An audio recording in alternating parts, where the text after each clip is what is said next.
उस सफर पे जो आपको इंफिनिटी और उससे भी आगे ले जाएगा, उस जगह जहां फिजिक्स के नियम काम नहीं करते, जहां टाइम और स्पेस का रूप बदल जाता है,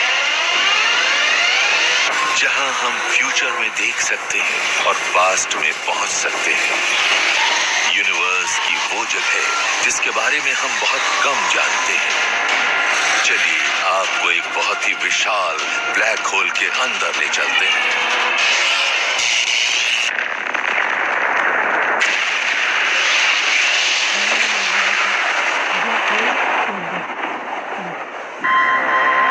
एक ब्लैक होल, डरावना, दिलचस्प, अजीब, ये यूनिवर्स की सबसे बड़ी पहेली है।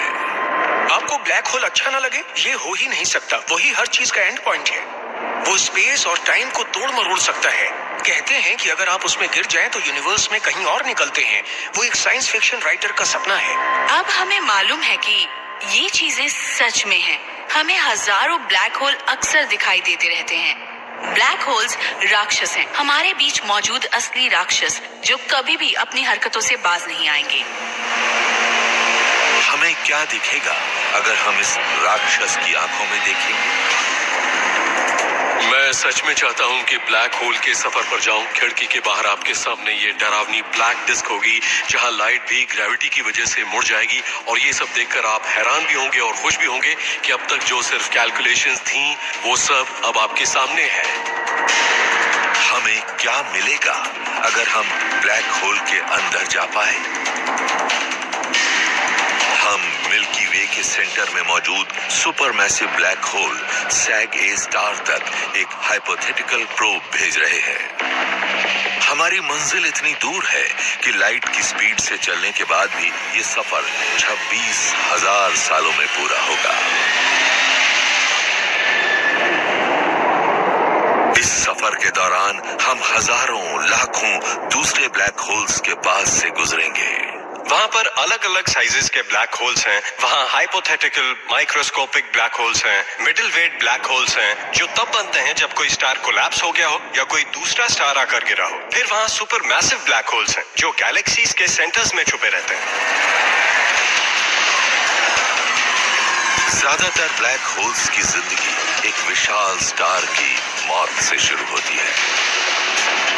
जब एक स्टार कोलैप्स होता है तो वो यूनिवर्स में सबसे जबरदस्त फायरवर्क्स के साथ फटता है। उस धमाके को सुपरनोवा कहते हैं और वो थोड़ी देर के लिए 10 अरब स्टार्स की रोशनी के बराबर चमकता है।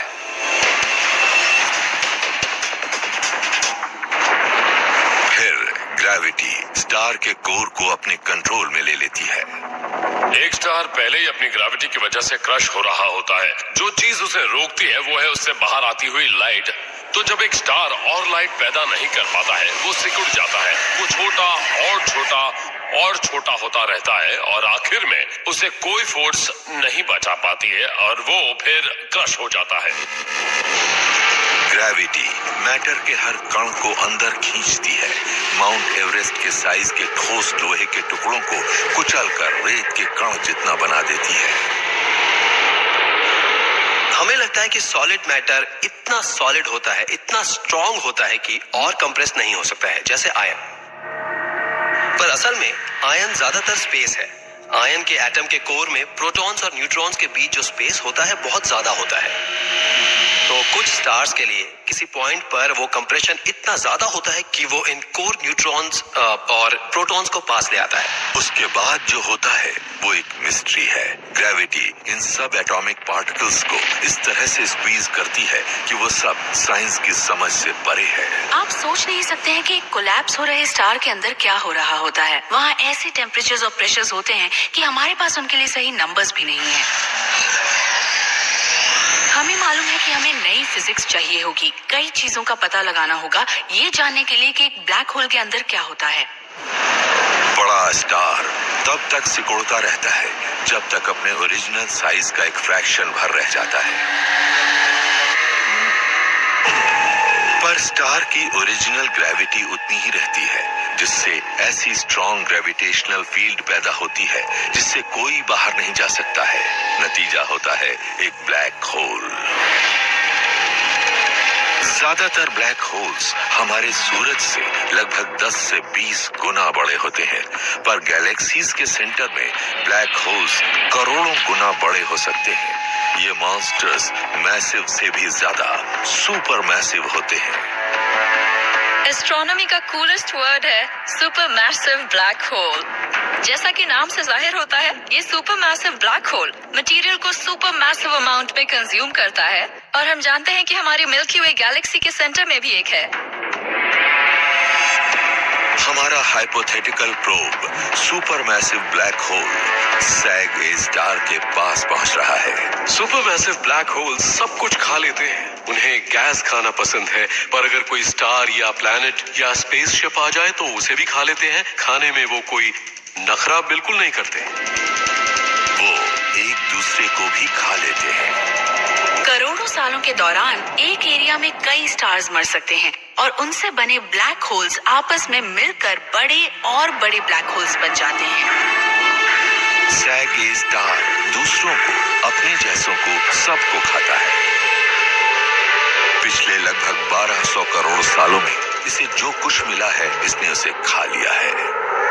हमारा ब्लैक होल अपने अड़ोस पड़ोस का लगभग सारा खाना खा चुका है और अब शांत होकर मिडिल एज्ड लाइफ जी रहा है, ज्यादा कुछ खा नहीं रहा है। तो जब हम वहां देखते हैं तो हमें कोई खास हलचल नजर नहीं आती, जो हमारे लिए अच्छी बात है, क्योंकि अगर हमारा ब्लैक होल अब भी अपने जवानी के दिनों की तरह खा रहा होता तो हम यहाँ जिंदा नहीं होते।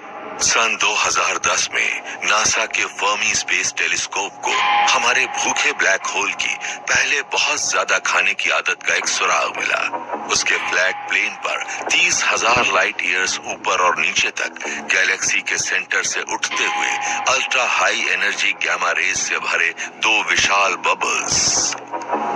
कुछ साइंटिस्ट्स का मानना है कि ये एक तरह का कॉस्मिक बर्ब यानी डकार है, जो एक विशाल स्टार को खाने के बाद एक सुपर मैसिव ब्लैक होल ने लिया है।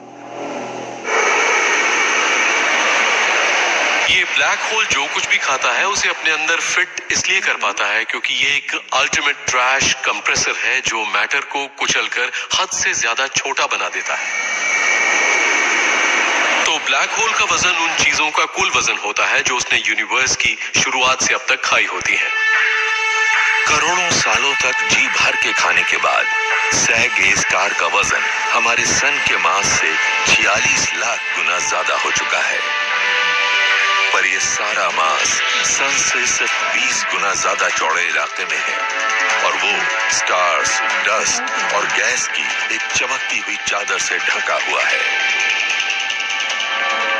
ब्लैक होल के पास पहुंचते हुए प्रोब के साथ कुछ बहुत अजीब हो रहा है। अभी तक ये बिल्कुल सीधे रास्ते पर चल रहा था, पर अब इसकी ट्रेजेक्ट्री में घुमाव आने लगा है। असल में प्रोब के नजरिए से कुछ भी अजीब नहीं हो रहा है, पर अगर आप इस प्रोब को बाहर से देख रहे हैं, वो सीधा रास्ता अब सीधा रास्ता नहीं रहेगा, वो सीधे रास्ते से हट जाएगा ब्लैक होल के इर्द गिर्द की एक्चुअल स्पेस की वजह से। प्रोब का रास्ता नहीं बदला है, उसके आसपास का स्पेस बदल गया है, और जब स्पेस बदलता है, टाइम भी बदल जाता है। जब आप एक ब्लैक होल के पास होते हैं, टाइम अलग तरीके से फ्लो करता है। अगर ब्लैक होल घूम रहा हो, वो आसपास की स्पेस को अपने साथ खींचता है।